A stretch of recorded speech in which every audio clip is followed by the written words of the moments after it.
सुरात जय जय महाराष्ट्र हो, तुम ते हीच घोषणा. शिवसेना शिवसेना एकनिष्ठ वचनबद्ध भले, क्रांती भले युद्ध आणू आम्ही सुराज्य, हृदयातून हीच भावना. शिवसेना शिवसेना एकजूट एक संघ वचनाला कटिबद्ध, घडवू राष्ट्र बलशाली घेऊन विचार.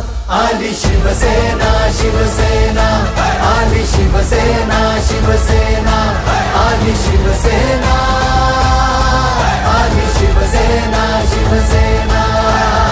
नवी मुंबई महानगरपालिकेच्या 2025-26च्या निवडणुकीची रणधुमाळी ही जोरदार चालू आहे आणि ह्या निवडणुका आता निर्णायक टप्प्याला देखील पोहोचलेल्या आहे. आज आपल्यासोबत प्रभाग क्रमांक 23 ब च्या अश्विनी माने आहेत. यांच्याबद्दल सांगावं तर राजकारणाची नाळ ही त्यांच्या घरातूनच जोडलेली गेलेली आहे. त्यांचे वडील विजय माने ही नेहमीच राजकीय क्षेत्रामध्ये सक्रिय होते. चला ते जाणून घ्या त्यांच्याकडूनच. मॅडम, काय सांगाल, प्रभाग क्रमांक 23 ब मधून तुम्ही निवडणुकीच्या रिंगणात उतरलेला, काय विजन घेऊन तुम्ही निवडणुकीच्या रिंगणात उतरलेला? सर्वप्रथम नमस्कार. तुम्हा सर्वांना खूप खूप धन्यवाद की तुम्ही वेळात वेळ काढून आलात आणि माझं शब्द दोन ऐकण्यासाठी तुम्ही इथे थांबलात. तर जसं तुम्ही बोललात की समाजकारणाचा वसा मला माझ्या वडिलांकडूनच मिळालेला आहे आणि लहानपणापासून त्यांचं समाजकारण बघतच मी मोठी झाले. कित्येक महिला, कित्येक पुरुष, कित्येक युवक घरी प्रश्न घेऊन येत होते, तेव्हा त्यांचे प्रश्न सॉल्व्ह होताना मी जवळून पाहिलेला आहे. त्याचनुसार आता जेव्हा मी राजकारणात उतरले तर नक्कीच माझं एक विजन आहे. जेव्हा आपण राजकारणामध्ये उतरतो तेव्हा you should have a vision, otherwise there will be no use of yours in politics. Actually माझं ऍक्च्युली असं आहे की मी युवकांसाठी खूप काही गोष्टी अंमलात आणणार आहे. फी वाढी संदर्भात सुद्धा काही प्रश्न आहेत, तर नक्कीच त्याबद्दल सुद्धा निर्णायक आपण भूमिका मी बजावणार आहे.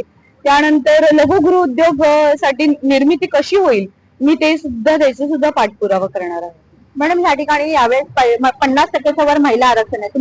यावेळी महानगरपालिकेमध्ये महिलांचाच दबाव असणार आहे गाजावाजा, कारण की 50% पेक्षा जास्त महिला जागा मधून महिला लढवत आहेत आणि नक्कीच त्या निवडून येणार 100% याची खात्री आहे. कोणत्या कामांना जास्त प्राधान्य द्याल? महिला सक्षमीकरण, त्यानंतर युवकांसाठी स्किल डेव्हलपमेंट असो, सेल्फ डेव्हलपमेंट असो, या गोष्टींवर माझं भर असेल. समोरच्यांचं काही आव्हान वाटतंय का? अर्थातच मी आव्हान नाही बोलणार, मी माझ्या कामांबद्दल बोलणारी मुलगी आहे. मी काय करू शकते किंवा मी काय करेन याबद्दल मी बोलेल. अपोजिशन बद्दल बोलण्यात मला माझा वेळ नाही घालवायचा. राजकीय वसा तुम्ही घरातूनच आणलेला आहे, त्यामुळे काही खडतर प्रवास वाटतोय का? नक्कीच कोणालाच इथपर्यंत येण्याचा तुम्हाला एक जो रस्ता असतो तो नक्कीच डिफिकल्ट असतो. आपलं तर पहिली गोष्ट म्हणजे शिंदे साहेबांनी माझ्यावर जो विश्वास ठेवला, आपल्याला मला जो एबी फॉर्म दिला, तर ती विश्वास म्हणजे ती जबाबदारी आहे मोठी आणि तो विश्वास मी नक्कीच सार्थ ठरवेल. आणि येत्या 15 तारखेला तुम्ही नागरिकांना काय आव्हान कराल? येत्या 15 तारखेला मी नागरिकांना एवढंच आवाहन करते की कृपया तुम्ही खाली उतरा आणि मतदान करा, तुमचा हक्क बजवा. कारण की यावेळी पॅनल सिस्टीम झालेली आहे. जिथे तुम्ही एक मतदान करत होता तर यावेळी तुम्हाला 4 मतदान करण्याचं मुभा आहे. तर नक्की या, 4 मतदान करा आणि तुमचा हक्क बजवा. खूप खूप धन्यवाद तुमच्या पुढील ह्याच्यासाठी.